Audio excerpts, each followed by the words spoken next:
buong Spain ginulat. Alexandra Ayala, ang batang Filipina na hindi tumitigil sa pag-angat, muling nag-iwan ng bakas sa Paris nang dominahin niya si Leire Romero Gormaz sa French Open Juniors. Ang panalo ni Alex ay hindi ordinaryong resulta. Ito ay isang matikas at matapang na pahayag.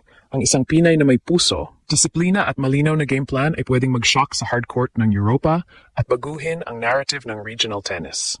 Mula unang serve hanggang huling point, ramdam ang intensity na bihira sa edad niya. Hindi lamang siya naglaro ng magandang technical tennis, naglaro siya ng may maturity.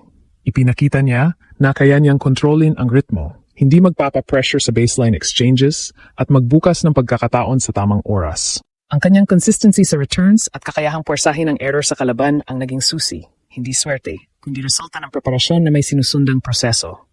Ang impact nito ay dalawa, personal at pambansa. Para kay Alexandra, isa itong career-defining moment na nagpapatibay ng kanyang pagkakakilanlan bilang rising star. Para sa Pilipinas, isa itong pagkilos ng pambansang pagmamalaki. Isang malinaw na signal na hindi na lamang occasional surprise ang mga Filipino athletes. May system, may training pathway, at may mindset para mag-produce ng world-class performances.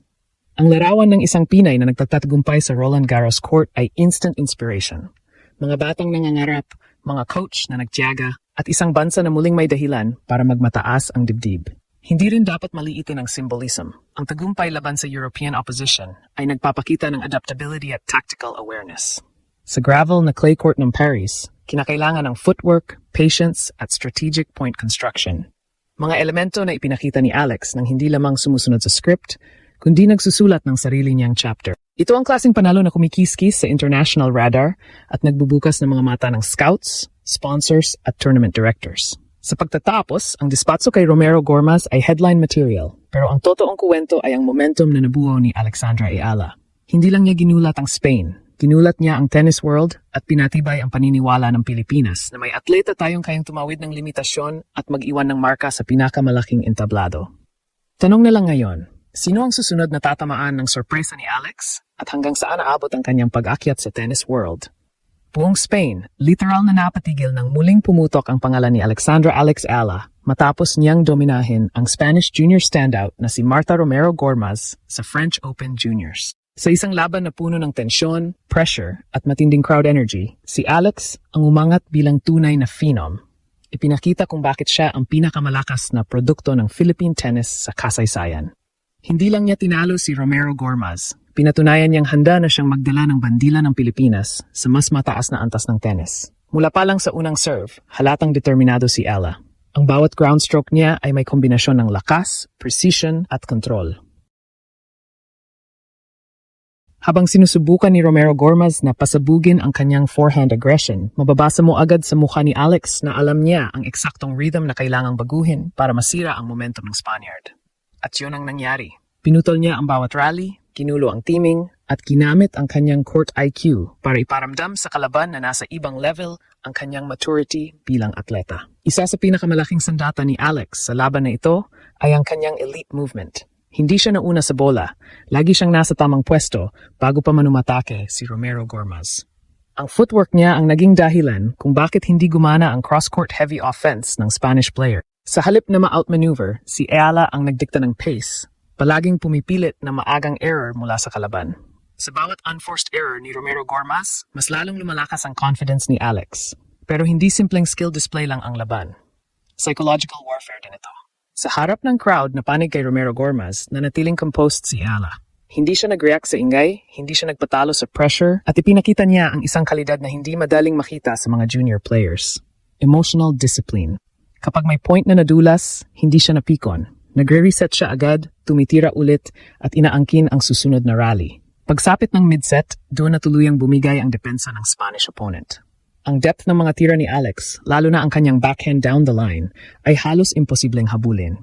Sa tuwing sinusubukan ni Romero Gormaz na lumapit para mag-attack, pinaatras siya ulit ni Ayala gamit ang matatalas na angles at matatalim na returns. Parang chess match ang laban, at si Alex ang nagdala ng grandmaster mindset. Hindi ito basta panalo. Ito ay pahayag. Isang mensaheng tumunog hindi lang sa Spain kundi sa buong Europe. Ang Filipina prodigy ay hindi humihinto, hindi natatakot, at hindi nagdadalawang isip sumalpak sa teritoryong traditionally dominated ng European clay court specialists. Sa French Open Junior stage, si Alexandra Ella ay nagpadama na siya ang susunod na Asian force na dapat pantayan. Kung ano ang nagsimula bilang underdog storyline ay unti-unti nang nagiging isang epic rise. At ang pagdomina niya kay Romero Gormaz ay isa pang matapang na chapter sa kanyang global breakthrough. Pagkatapos ng makapangyarihang pagpapakitang gilas ni Alexandra Ella laban kay Romero Gormaz, mas malinaw kaysa dati na ang kanyang kampanya sa French Open Juniors ay hindi simpleng pagsabak, kundi isang deklarasyon na handa na siyang sumabay sa pinakamagagaling ng Europe sa kanilang paboritong surface. Ang clay ay hindi madaling korte. Maraming top juniors ang nalulubog dito dahil sa physical demand, unpredictable bounce, at strategic depth na kailangan para magtagal. Pero para kay Alex, ang court ay parang pinagtagni-tagning puzzle na kabisado niya kung paano laruin.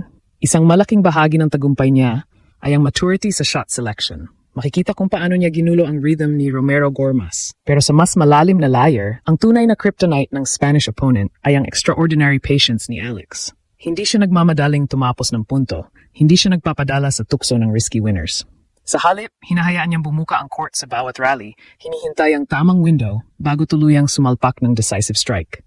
Ito ang klase ng tennis IQ na bihira sa mga kasing edad niya.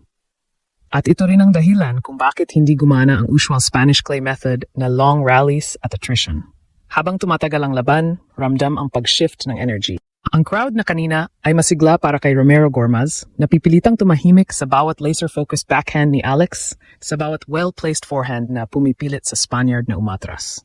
At dito natin nakikita ang transformation. Hindi lang ito panalo sa scoreboard. Panalo ito sa psychological tone ng buong tournament.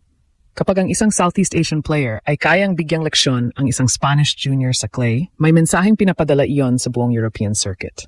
Sa post-match analysis ng mga coaches na nasa venue, isa ang paulit-ulit. Alex's movement is world-class. Hindi lang mabilis, efficient. Hindi sayang ang steps, hindi malikot ang katawan, at higit sa lahat, hindi nawawala ang balance kahit sa malalalim na slide. Sa clay court, ang balance ang pinakamahirap i-maintain, pero sa kanya parang extension lang ng natural mechanics. Kaya naman, hindi nakakagulat na napipilit niya ang mga kalaban na mag-overhit. Kapag hindi sila makalusot sa depensa, nagiging reckless ang tira. Yan ang nangyari kay Romero Gormaz. Pero ang pinakamahalagang aspeto ng tagumpay na ito ay ang epekto nito sa narrative ni Alex bilang racing global star. Nagbukas ang French Open Juniors ng bagong spotlight. Mas lumakas ang awareness ng European commentators. Mas naging vocal ang admiration ng international coaches. At mas tumaas ang expectations mula sa fans na naniniwalang hindi na lang ito future star. Isa na siyang present threat.